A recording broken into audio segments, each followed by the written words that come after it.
they would go, oh, those are neat looking sea sponges. And we'd have to correct them and say, no, they're not from the sea. They're actually grown on our farm.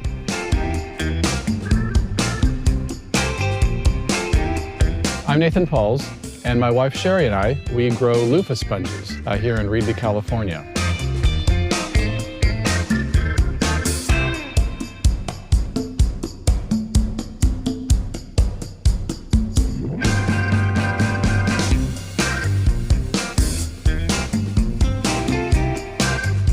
Prior to this, we were using synthetic sponges in the sink, and they seem to stink quite easily and quite quickly.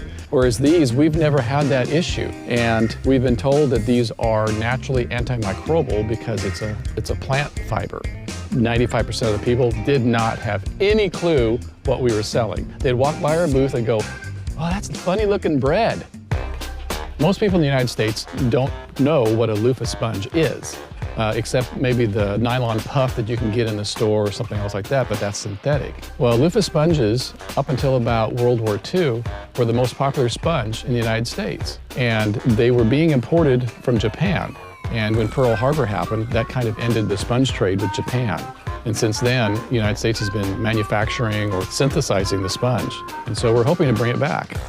We got started on a fluke. My wife is a school teacher, and years ago, one of her student teachers brought her this, I'd called it an ugly gourd. She brought it home, and I said, well, what is this? She goes, I don't know. I thought, you know, I don't know what it is, have no clue, but I'll plant a few seeds. And we grew about 100 plants.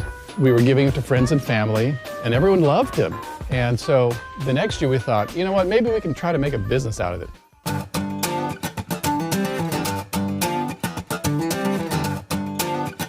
We plant them in a hothouse, January, early February, and we wait for the seeds to sprout, which is anywhere from 5 days to 2 months. When the plant is about this tall, we set it out here to grow after the danger of frost has passed.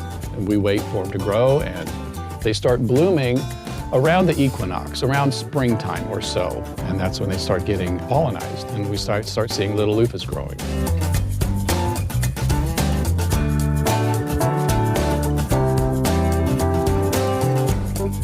When the gourds are hopefully like this, but we may pick them when they're like this, we'll claw through the vines, and whenever we see one, we'll clip it with a clipper. There's about a month to month and a half time period that we go through every few days, searching for more gourds that have turned color. They're so light. Oh my gosh, it's like an instrument.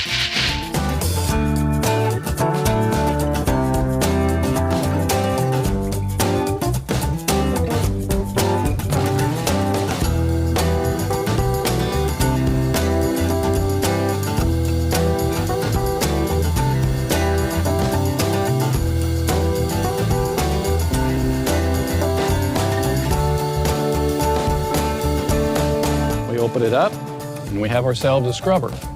You can have the heavy-duty part on the outside, and if you want to have just medium-duty scrubbing, you can roll it up, and you've got it this way. It's been a lot of fun trying to figure out how to actually grow a luffa to maturity and grow one that actually would produce a decent sponge. Sherry and I and Jessica, we just love doing this, and we love the fact that people are so surprised at our product and how we grow it. It's raining luffa seeds!